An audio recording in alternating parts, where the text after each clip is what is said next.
مجھے بچپن میں ہی سے اس بات کا علم ہو چکا تھا کہ میری ماں کا انتقال ہو گیا ہے اور میرے باپ نے دوسری شادی بھی کر لی تھی۔ پھر ستیلی ماں نے اپنا ستیلا پن دکھایا اور دن رات مجھ سے جانوروں کی طرح کام لیا۔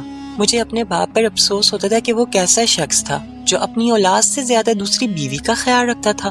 میری ستیلی ماں کے سر میں ہلکا سا سر درد بھی ہوتا تو وہ اس کا سر دبانا شروع کر دیتا، مگر اس سے میرا کوئی احساس نہیں تھا، اور احساس ہوتا بھی کیوں؟ ساری زندگی تو اس نے میری ماں سے نفرت کی تھی۔ مجھ سے شفقت نہ کرنے کی وجہ یہ بھی تھی کہ میں اس کی اولاد تھی۔ ایک دن ابو کی دکان پر ڈاکو نے حملہ کر دیا۔ انہوں نے لاک توڑ کر جب گلے میں سے سارے پیسے نکال لیے تو ابو نے ان کو روکنے کی کوشش کی تو رکاوٹ بننے پر ڈاکو نے میرے باپ کو گولی مار دی اور دکان میں سے نقد پیسے اور قیمتی سامان اٹھا کر لے گئے۔ باپ کی وفات کے بعد دکان بند ہو گئی اور اب میں مکمل طور پر اپنی ستیلی ماں کے رحم و کرم پر تھی۔ ابا کی وفات کے کچھ دن بعد ہی اجنبی لوگوں نے ہمارے گھر آنا جانا شروع کر دیا۔ وہ شکل سی اوباش لگتے تھے اور مجھے عجیب و غریب نظروں سے تاڑتے تھے۔ پھر میں نے چھوٹی موٹی نوکری کی تلاش شروع کر دی کیونکہ میں اپنے پیروں پر کھڑا ہونا چاہتی تھی۔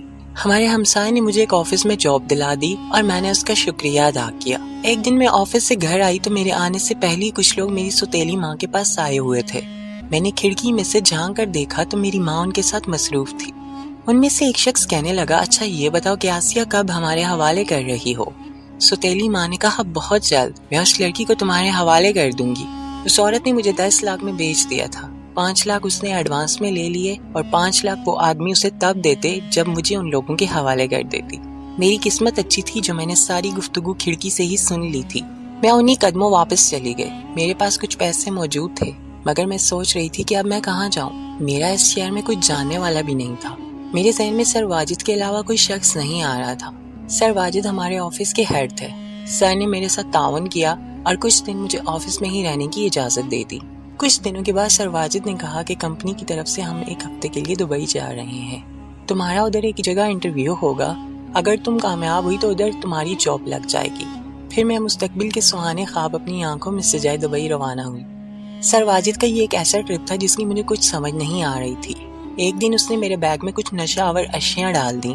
پہلے تو اس نے مجھے دبئی پولیس سے گرفتار کروایا، پھر رہا کروانے کے بعد مجھ سے کہنے لگا کہ اب جیسا میں کہوں گا تجھے ویسا ہی کرنا پڑے گا ورنہ دوبارہ پولیس کے حوالے کر دوں گا۔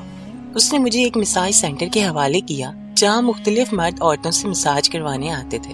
صرف یہی نہیں، پھر وہ مجبور کرتے کہ رات کو میں ایک کلب میں ڈانس کروں۔ وہ ایک مساج سینٹر اور کلب میں میرا سودا کر کے واپس چلا گیا۔ دن میں مختلف لوگوں کا مساج کر کے ان کو تسکین پہنچاتی اور رات کو کلب میں ڈانس کر کے لوگوں کے دلوں کو جیتنے کی کوشش کرتی۔ کلب میں لوگ شراب کے نشے میں ڈانس دیکھنے آتے تھے۔ میرے علاوہ اور بھی کئی لڑکیاں تھیں جو سٹیج پر ناچتی تھیں۔ اگر کسی آدمی کو سٹیج پر کوئی ڈانسر پسند آ جاتی تو وہ جا کر اس لڑکی کے بازو پر ایک سرخ رنگ کی پٹی باندھ دیتا۔ اس پٹی پر اس آدمی کا نام اور لڑکی کے ساتھ رات گزارنے کی قیمت لکھی ہوتی تھی۔ ڈانس ختم ہونے کے بعد کلب کا مینیجر لڑکیوں کے بازوؤں پر بندھی پٹیوں کو چیک کرتا اور دیکھتا جس آدمی نے بھی پٹی پر زیادہ رقم لکھی ہوتی تو مطلوبہ لڑکی اس کے حوالے کر دیتا۔ ہر رات میرے لیے قیامت سے کم نہیں تھی کیونکہ ہر رات ایک نیا شخص مجھے کمرے میں لے جاتا اور میرے جسم کے ساتھ کھیلتا رہتا۔ ایک دن کلب میں کچھ لوگ داخل ہوئے، ان میں سے ایک شخص عجیب و غریب نظروں سے کلب کے چاروں طرف دیکھ رہا تھا۔ ایسا لگتا تھا وہ زندگی میں پہلی بار کلب میں آیا تھا۔ اسے یہ غیر انسانی ماحول بہت عجیب لگ رہا تھا۔ وہ تو نہ کسی سے بات کرتا تھا نہ ہی ڈانسر کے ڈانس سے لطف اندوز ہوتا تھا۔ میں اس لڑکے سے نظریں بچا کر کہتی کہ مینیجر بہت خراب ہے۔ میں نے ایک دن اپنی طبیعت کا بہانہ بنا کر ایک دن کی چھٹی لی اور میں نے کسی طریقے سے اس لڑکے کا نمبر حاصل کیا اور اس سے بات چیت شروع کر دی۔ اس نے بتایا کہ وہ اپنے دوستوں کے ساتھ یہاں دبئی میں چھٹیاں گزارنے آیا۔ ہماری باتوں ہی باتوں میں دوستی ہو گئی۔ وہ تو مجھے پہلی ہی نظر میں پسند آ گیا تھا مگر میری یہ خوش نصیبی تھی کہ میں بھی اسے پسند آ چکی تھی۔ وہ مجھے اپنانا چاہتا تھا اور اپنے ساتھ واپس پاکستان لے جانا چاہتا تھا۔ کل ہماری پہلی ملاقات تھی کہ اچانک اس کی کال آئی کہ میرے والد کا انتقال ہو چکا ہے، مجھے ابھی واپس جانا پڑے گا۔ پھر وہ واپس چلا گیا اور میں دوبارہ اپنی روٹین پر آ گئی۔ کچھ دنوں کے بعد مجھے اس کی کال موصول ہوئی کہ فلاں جگہ پر مجھ سے ملو، میں تمہاری خاطر دبئی آیا ہوں۔ میں نے اس کی محبت اور خلوص کو دیکھتے ہوئے یہ فیصلہ کیا کہ میں راشد کو اندھیرے میں نہیں رکھوں گی اور اسے یہ بات بتا دوں گی کہ میں ادھر روز ایک نئے مرد کے ساتھ سوتی ہوں۔ ملاقات کے وقت وہ مجھے دیکھ کر بہت خوش ہوا۔ پھر میں نے راشد کو اپنے بارے میں ساری حقیقت بتا دی۔ راشد نے مجھ سے کہا کہ تم کیا سمجھتی ہو، مجھے کچھ معلوم نہیں ہے؟